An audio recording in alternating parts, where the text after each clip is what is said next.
Mesditën e 8 qershorit, redaksia jonë raportoi në mënyrë ekskluzive dhunimin e një grupi djemsh të ri nga efektivet e repartit Shqiponia në Tiranë. Në pamjet e siguruara nga vendi i ngjarjes, duket momenti kur efektivet shtrin për tokë të rinj dhe i dhunojnë duke i goditur me shpulla dhe shkelma.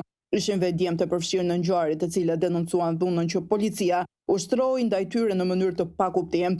Megjithse deri më tani nuk ka patur asnjë reagim nga institucione si Agjencia Mbikëqyrjes Policore apo vetë policia e shtetit, të tjera detaje kanë dalë në dritë.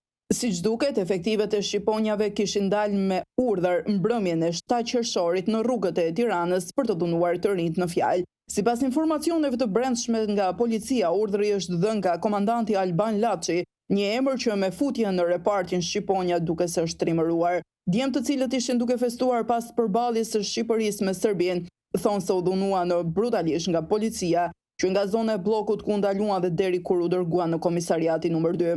Siç duket, drejtuesit e policisë po bëhen palë me Alban Trimin dhe nuk po reagojnë për këtë ngjarje e cila ul ndjeshëm besimin e qytetarëve te uniforma e rendit. Kjo ngjarje kërkon një hetim të imtësishëm nga organet kompetente për të bërë të mundur që të gjithë personat që kanë ushtruar dhunë të marrin dëshkimin që parashikon ligji. Pamjet dëshmojnë se policia shndërrohet në protagoniste të dhunës, ku në fakt duhet të jetë e kundërta, që uniformat e shtetit të ndalen këtë sjellje të rrezikshme.